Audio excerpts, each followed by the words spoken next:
but your ass. You will not laugh. You will not cry. You will learn by the numbers. I will teach you. Now get up. Good evening, friends. It's Friday. Time for another entertaining episode of Hobbservations on Roads to Liberty, part of the Think Liberty Network. That's think-liberty.com for all of your freedom posting needs. Think-liberty.com. Or go ahead and go on over to Roads, the number 2, liberty.com and pick up some freedom swag. We'll be glad you did. Tonight, joining me is a very special guest for a very somber occasion. We have the man for whom useless federal agencies check under the bed at night, Mr.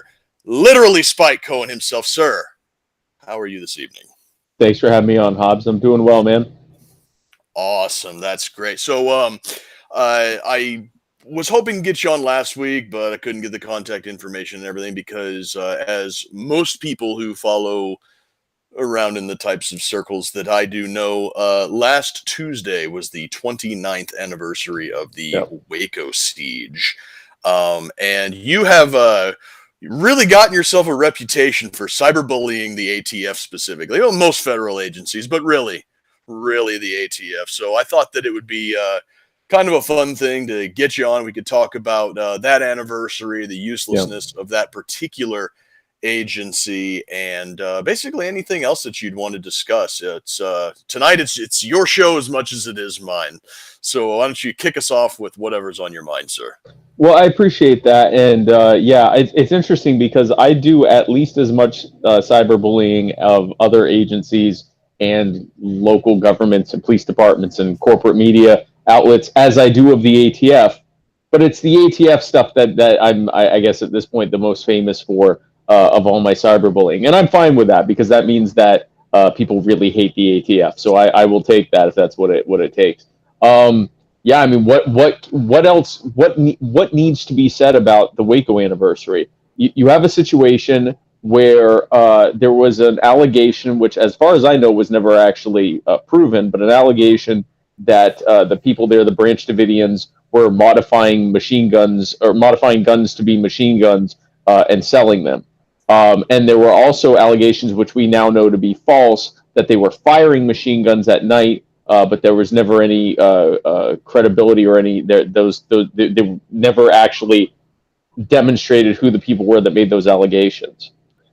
But it goes even deeper because had they really wanted to get David Koresh, they could have gotten him multiple times where he would go out either alone or with one or two other people to go to the store. I think he was actually performing at like a local bar or something like that.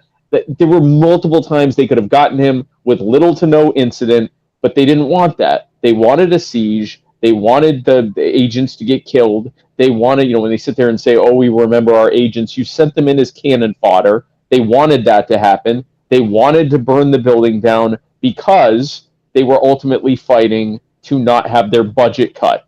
This was during the years of Bill Clinton and Newt Gingrich and the Contract of America, that they were cutting budgets left and right, or at least not increasing budgets for funding for different agencies. And ATF, FBI, and the Justice Department, this was before the days of Department of Homeland Security, Janet Reno was very scared that they were going to not get budget increases. And so they basically created this siege situation for no good reason. They vilified the Branch Davidians as these wacko nut jobs who were selling their children off to child slavery and child brides. If any of that was ever proven, the way to deal with that is not to set the alleged child brides on fire, which is what they did. And it's just a perfect example of government says they want to keep you safe. And the logical conclusion of that is them setting dozens of people on fire so they can increase their budget. Yeah, it's really crazy looking back at it in hindsight that this really was nothing more than them trying to pad their own pocketbooks. And even then, it before the age of the internet, when everybody has a high def camera in their pocket and can broadcast it to anywhere in the world, this sort of thing, to think that this sort of thing could still happen today even after all of the negative Yep. publicity and everything, is somewhat terrifying. They sieged it for several days. It was all over the news. They did everything they can to paint these people as like some type of religious wackos, and Yep. that somehow, like, I'm sorry, I thought this was America. It's like you Yeah. can be a crazy religious wacko as long as you're not hurting anybody, and I think that was pretty much the popular sentiment among everybody. So they had to Yep. invent or exaggerate things, like you said, like child molestation and making Yep. illegal machine guns. Yep. um Yep. and so they had to do all this justification for it in their own minds. But even then, after that, even before the age of the internet, and the truth eventually got out, and it would have, in a sane world, blown up in their face, Yep. but Yep. it did. It would have, and I do believe I will. You mentioned the age of the internet. I think if that were to happen today, a bunch of those people would have their own high def cameras inside exposing what was happening, and either it wouldn't have happened like that, or it would have happened, but there would have been so much evidence that many more people would recognize what actually happened. Now, even with that said, there would still be, I mean, we live in the age of the internet now, and there are plenty of people who will desperately cling to government narratives on things because they'd much rather have a comfortable lie than an uncomfortable truth.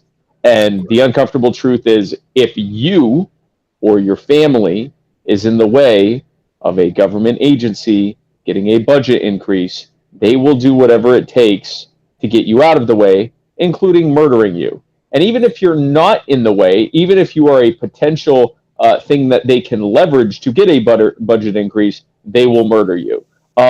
Talking about the allegations on David Koresh and the Branch Davidians, some of it's true, some of it isn't true. It certainly was exaggerated, but there were certain things they said that were outright not true. But I remember, I was a kid when it happened, but I remember watching people around me who were happy when it started, when the compound started burning down. Finally, they got those wackos. And I remember at the time, and again, I was 1994, I would have been 12. I remember at the time when they're saying these wackos, they did this stuff to these children, it was terrible. And I'm thinking, where are the children? And even at that point, hearing nothing but what, ABC or CBS or whatever news station we were watching, and hearing, the people around me, hearing, older loved ones saying, they got what they deserved. Even then I thought, well, are the children okay? Because, I mean, if they're the victims here, then are they all right? And I remember even thinking that as a kid. But it just goes to show, because a big component of that was not just the use of force. It was not just the wanton disregard for the lives of innocent people, literally children and even newborn babies or recently, toddlers and babies. It's also creating a hatred and a rage within the population that makes it acceptable or even desirable to just straight up murder a bunch of people. And for people to say, well, they got what was coming to them, even if you tell them, well, yeah, they shouldn't have done it that way, and they created they basically turned the compound into a hobo oven and then or hobo stove, and then shot incendiary mortars into it, thereby ensuring that it would set on fire, and then they machine gun people as they came out of the house. A lot of people to this day will still say, yeah, but they deserved it. They were religious wackos. I heard some of the kids were being sold away as given away as child brides. So just kill the child brides, like kill the children? And that just shows the irrational hatred that government can create with the help of major corporate media. Yeah, they have to gin up their 2 minutes hate, otherwise Yes. they'll get their budget cut, and that's really Exactly. what it all comes down to. And so, as you were talking there, and we were talking about the age of the internet and something like this happening in today's age, my mind is kind of cast back to a couple of incidents like the Bundy Ranch and the Malheur Wildlife Preserve standoffs that took place. And I have to imagine that between PR disasters like Ruby Ridge and Waco, on up through the embarrassment, which was the Bundy Ranch incident, and then going into the Malheur Wildlife Preserve incident, Yeah. where one man was murdered. Yeah, Lavoy Finicum. Yeah. Lavoy Finicum. Yep. Yeah. I have to wonder if for all of the incompetence and just the bloodthirstiness that this shows these federal agencies to be, if it also isn't in a way helping them to kind of sharpen their approach to it.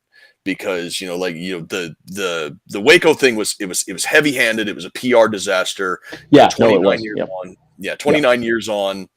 We can look back and be like, yeah, they really took a heavy hand to that. They were ham-fisted. Yeah. And then you look at what happened with the Bundy Ranch, and they didn't want another Waco incident. They didn't want to open fire on these people. They didn't want these people to open fire back on them. They knew what would happen. And rather than a bloodbath and a PR disaster, it was just an utter embarrassment. So then they sharpen their image a little more when we move into the Malheur, where they had the sycophant media painting these people again as religious people, as wacko survivalists out there, that sovereign citizens and paper terrorists and all your other pejoratives that they throw at people. And then just like you were saying when you were a kid in Waco, Lavoy Finicum gets gunned down on a snowy road, and the overwhelming majority of people are like, well, he had it coming. Yep, he had it coming. He was one of those wackos. They took over that building. They were violent. What did he expect? Because he has no rights, right? That because you did that, which, by the way, I mean, again, no one. I always like to note, everyone was found not guilty. All charges were either dropped or they were exonerated.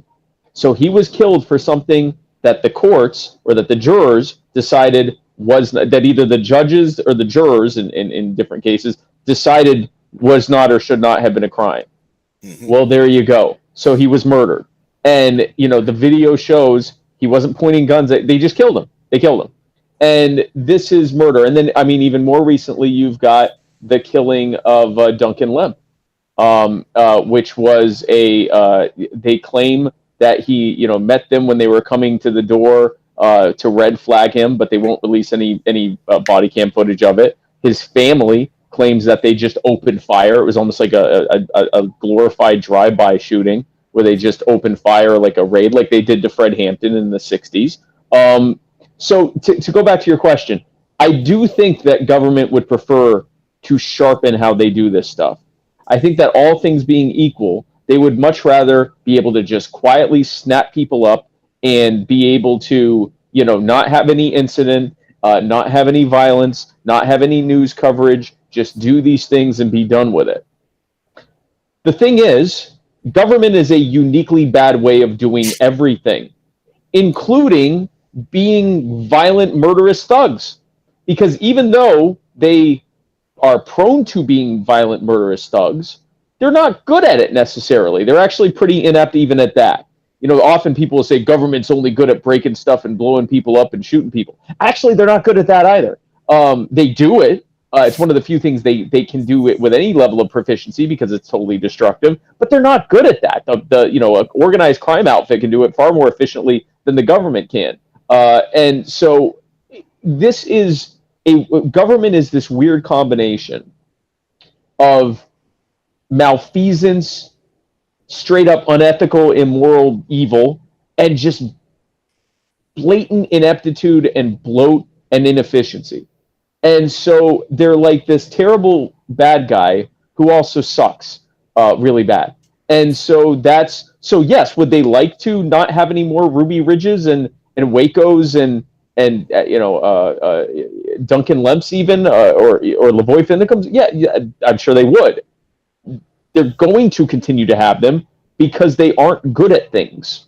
And so they will always end up doing these heavy-handed enforcement actions that are inevitably going to lead to massive tragedies. What they have is they have a corporate media that is all too eager to legitimize government violence And if it's impossible to legitimize that government violence, to then turn it into a Republican or Democrat thing, like the war in Iraq, well, that was the Republicans' fault, or even the war in Vietnam, that was the Democrats' fault, as though the Democrats and Republicans didn't work together hand in hand on both of those things. Yeah, it's absolutely terrible. You know, they say that when the only tool you have is a hammer, every problem looks like a nail. But even then, the government's hammer is the wrong hammer. They're trying to put together. They're trying to put together a little balsa wood model with tiny little nails, and all they've got is this like 4-pound maul. And it's like, oh yeah, you got to make it work. Yeah, a government is a hammer that is operated by a committee of drunken sociopaths. Who all refuse to let go of the hammer, and so they all have to swing it together.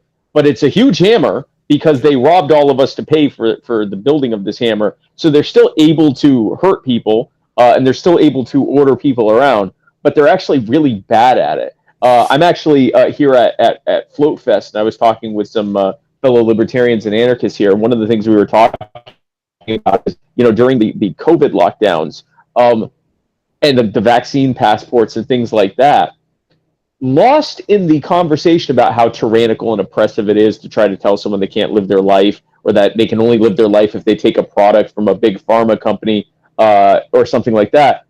Lost in that is just how bad they were at enforcing it.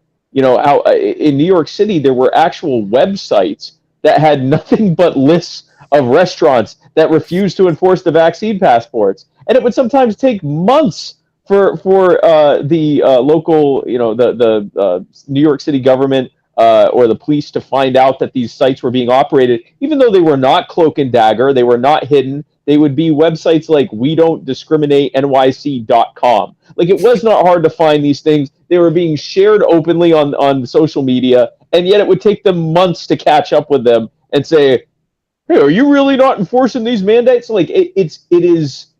Government is, even in the evil they do, a bad way of doing that, which is, I guess that's a silver lining, that they're so inept that they're even inept at the evil they do.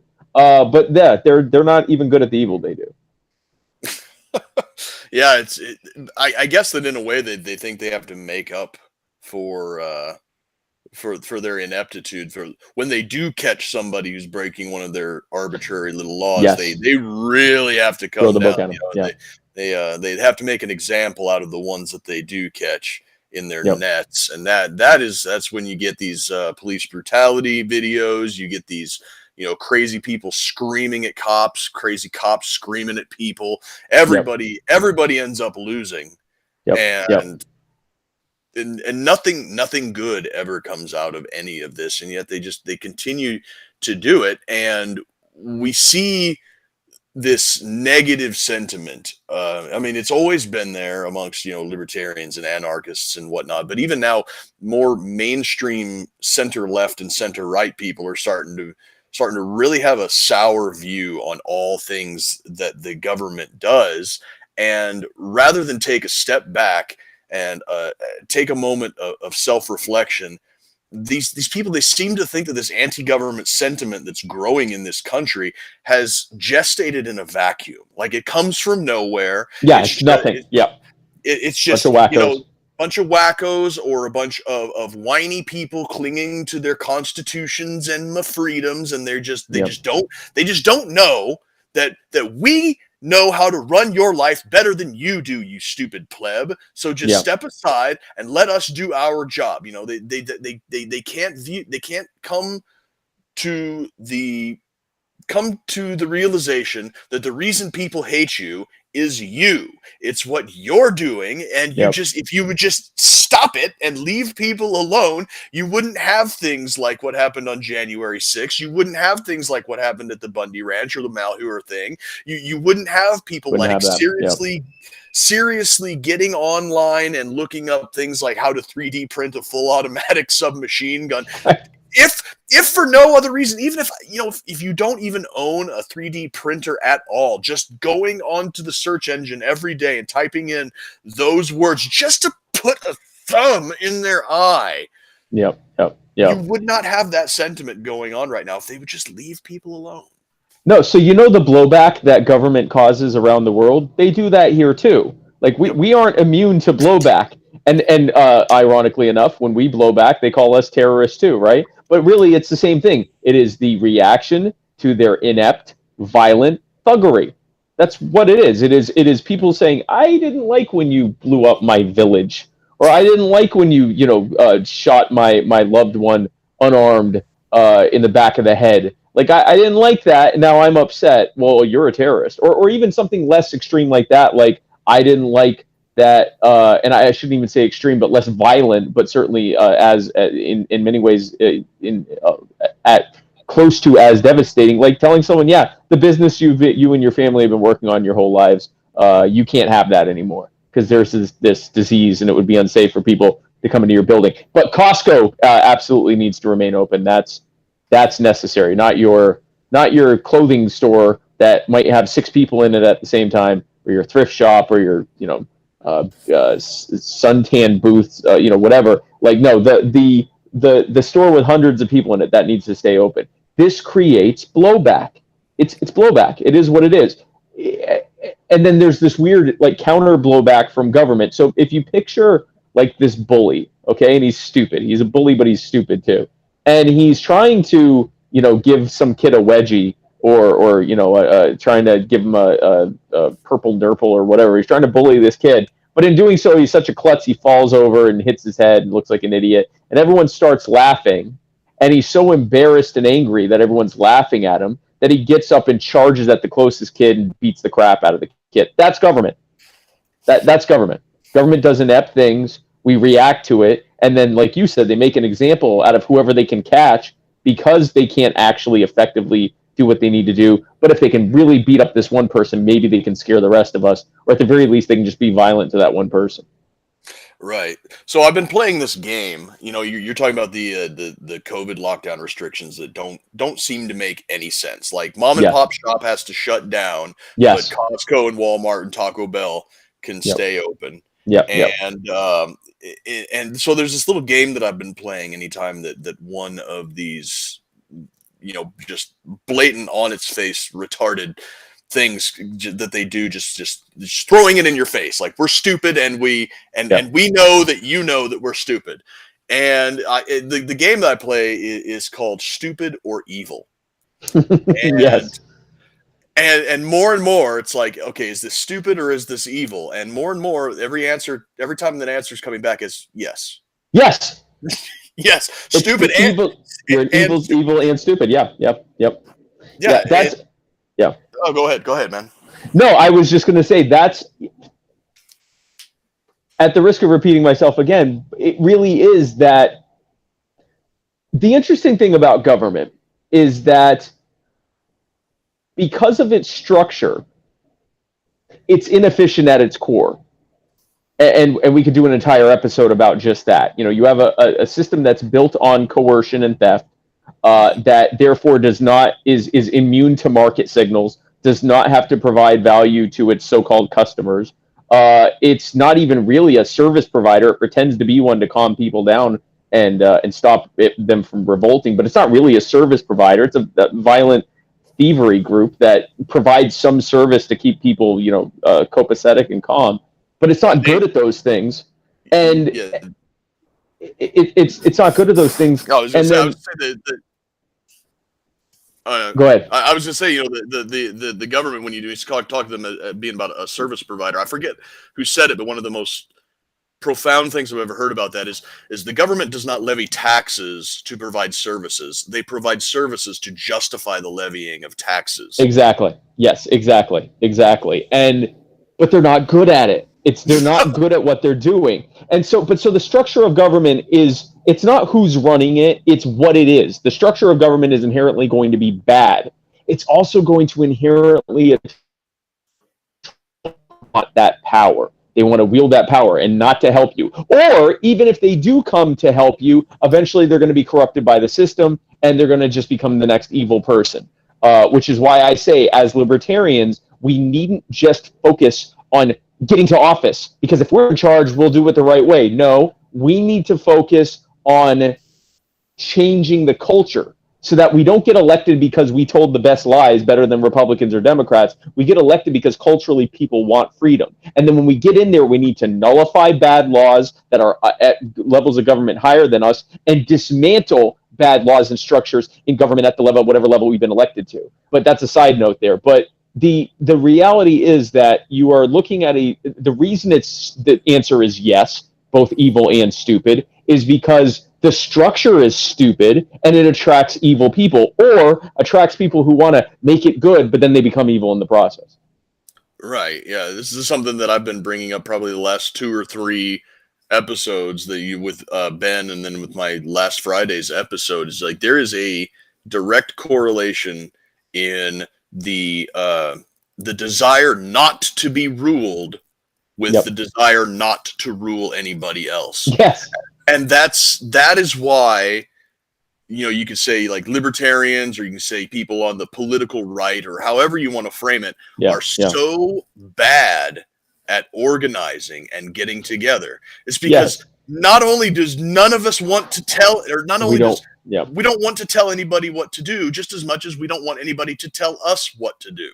And libertarians are the worst at it. It's like, who's the libertarian's worst enemy? Other libertarians. And it's because I talked about this. I was just in Kansas this past weekend, and I was asked, why is it libertarians seem so loath to ask people to join their campaign, to vote for them, to donate to them? And I said, I was asked, don't libertarians need to learn how to ask for money and help? And I said, it's not that. It's that we're asking for money and help for something we despise.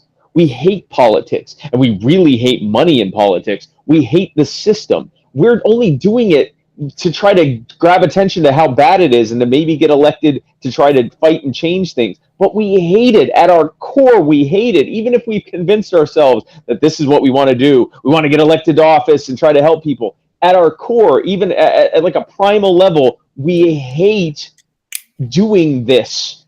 And so, we're not really often that good at it because we don't even want to do it in the first place. And then there's this weird mix within the liberty movement, within the Libertarian Party, of people who don't want to do it and people who do want to do it. And you start to wonder why they want to do it. And honestly, some people shift between those things because, again, if you lose the forest for the trees, you start getting so focused on, well, this is what we need to do to organize, to get people elected, to be able to win offices so that we can change the world.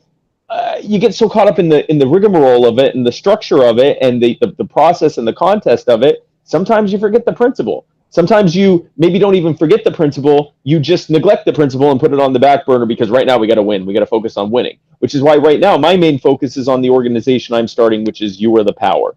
And what You Are the Power is going to do is, instead of focusing on the electoral politics, we're going to focus on direct, single issue, localized activism. So that instead of trying to necessarily, although we will try to get people elected, but instead of that being our main focus is on getting a legislative goal accomplished by getting enough people to show up, and both online and in person, to basically bully whoever's in charge into doing what we want them to do.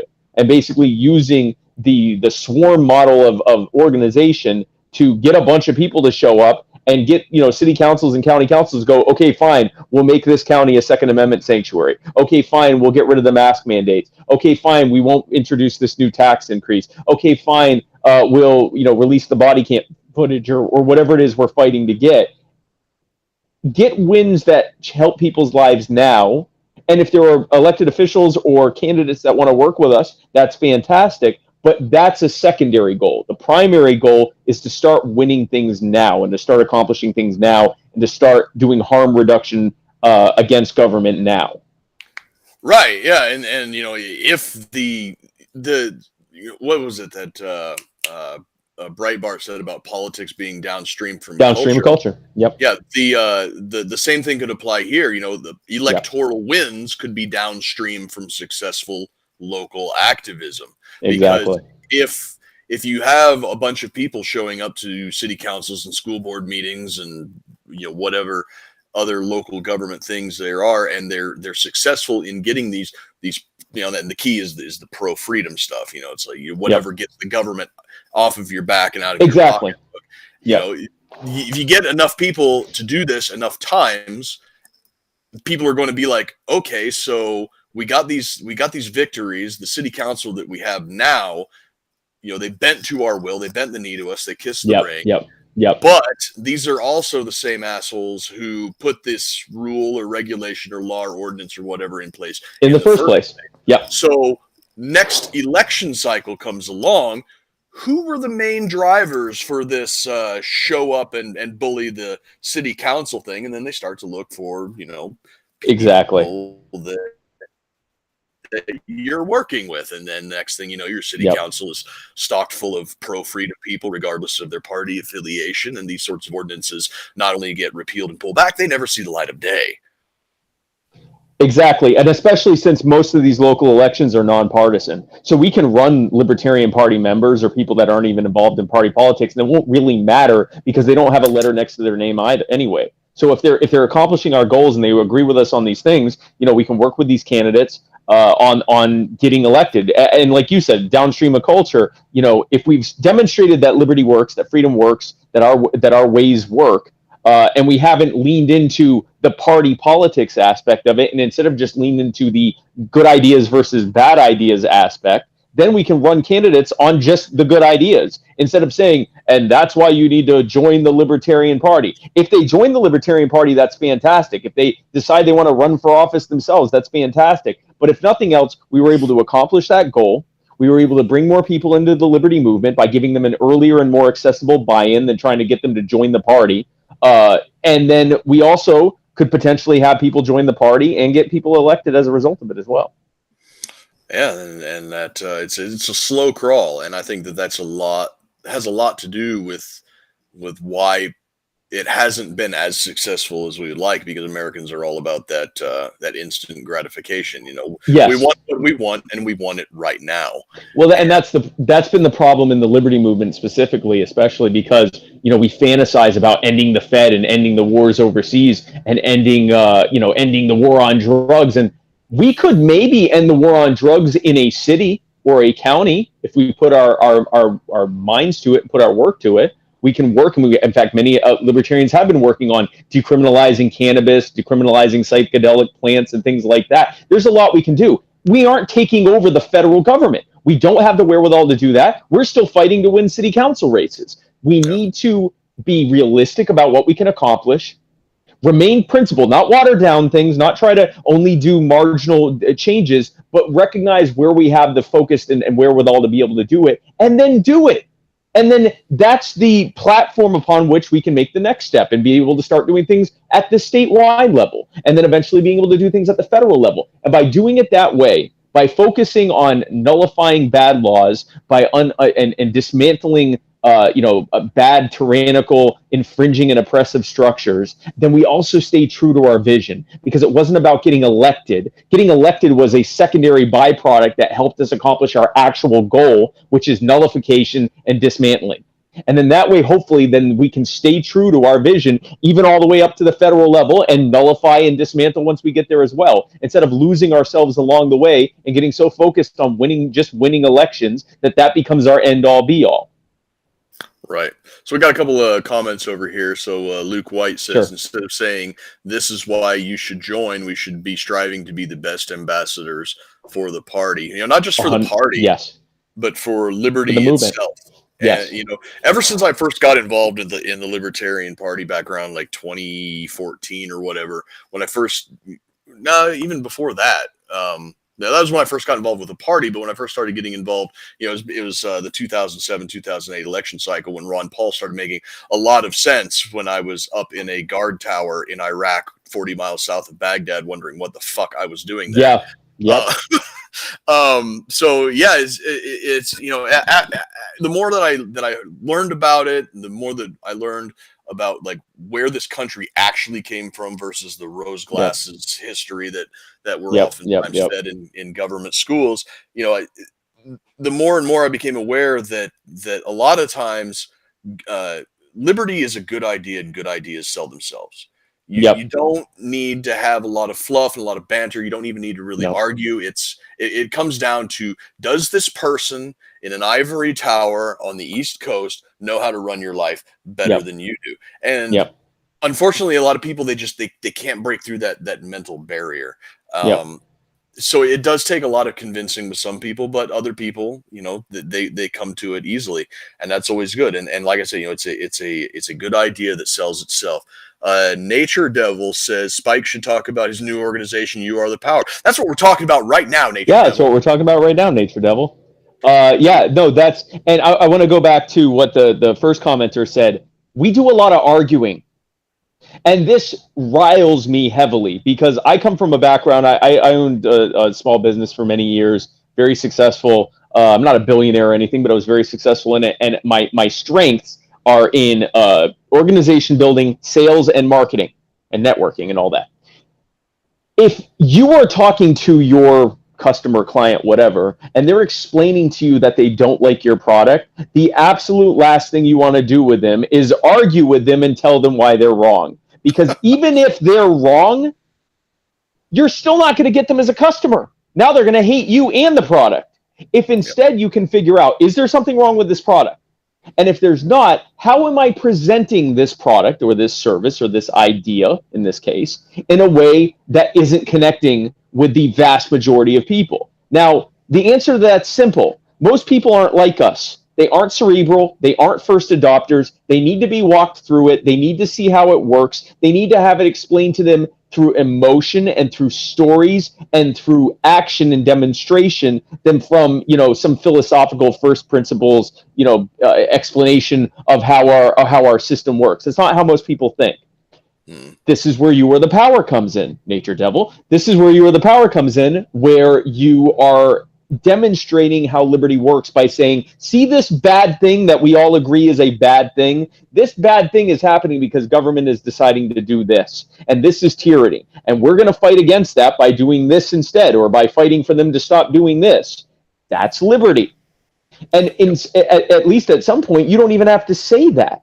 You can just say, this bad thing's happening. Here is our proposal, our solution of how to fix that. Then you implement it, and then people see that it works better, and voila, now they see that much more quickly how liberty works. And when we can consistently do that over and over again, win after win, accomplishment after accomplishment, in city after city, after county after county, after state, not only will we bring more people into the liberty movement, not only will more people understand intuitively, emotionally, that liberty works, not only will we be able to get more libertarians elected, but more importantly than any of that, we will begin helping people now.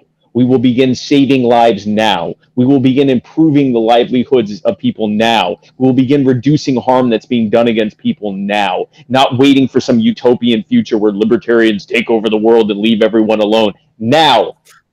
I don't care if it's a bunch of statist Republicans and Democrats who, can't decide whether they like Bernie Sanders more than Donald Trump or vice versa. I don't care. If we can basically pressure and coerce them into doing the right thing a couple of times, that still helps us. That's what You Are the Power is going to be.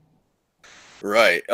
So kind of going back to what you were saying about pointing out the bad thing, I've had a little bit of success in convincing people of certain government policies or whatever.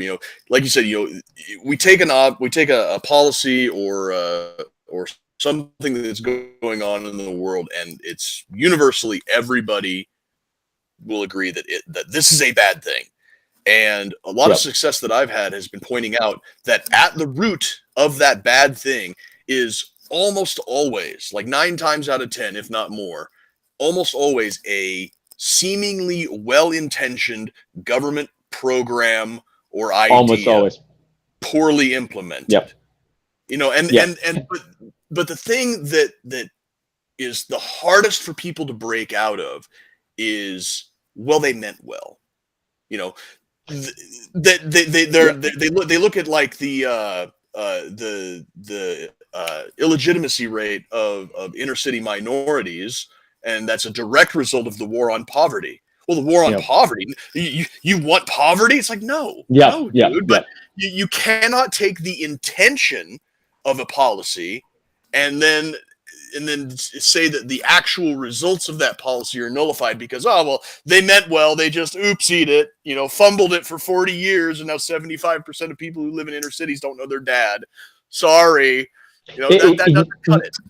name any tyrant. Name people that we almost universally recognize to be some of the most horrific people in history. Adolf Hitler, Joseph Stalin, Chairman Mao, the Khmer Rouge, Pol Pot. All of these people every day woke up fairly convinced they were doing the right thing. I'm sure they got corrupted along the way, but they were pretty convinced they were doing the right thing. They certainly had the best of intentions for whatever that meant for them.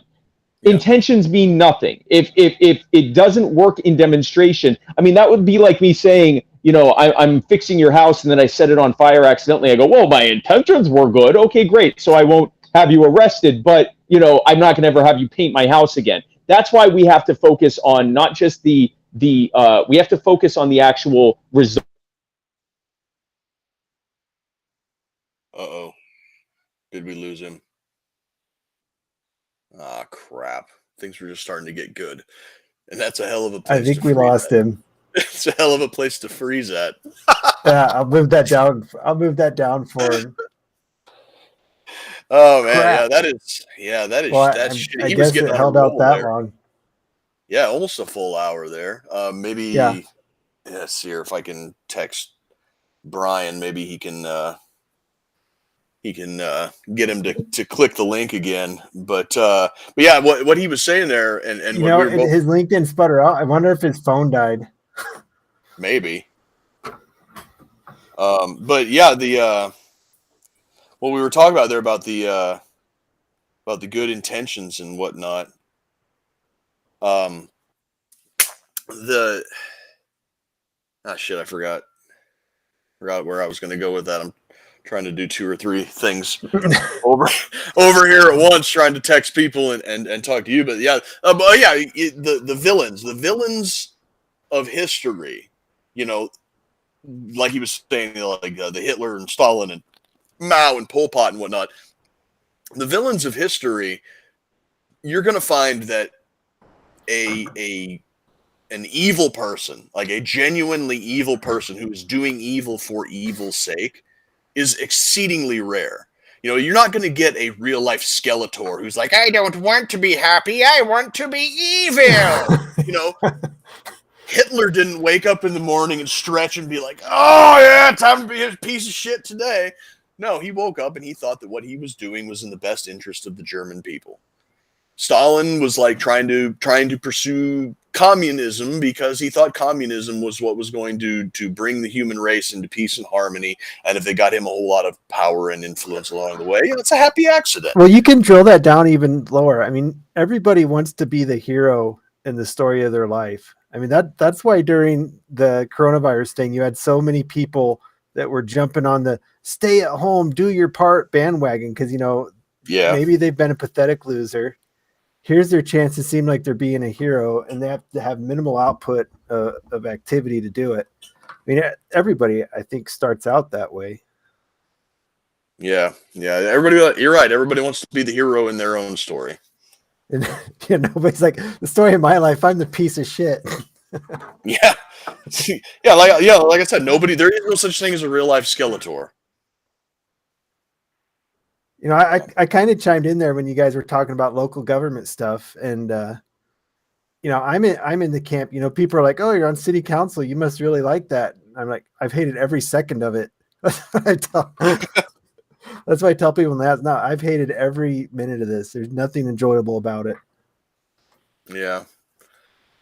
And I forgot to bring up the best part about not the best part, but the Waco movie that came out like 2 years ago, mm-hmm. or last year or whatever, when in the movie, when the raid kicked off, the first thing they did was shoot dogs. And I'm just like, finally, realism in film.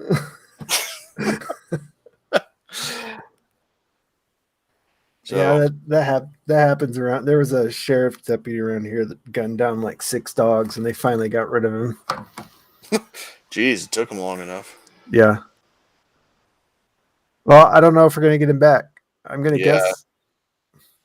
Yeah, I think. It was good while it lasted.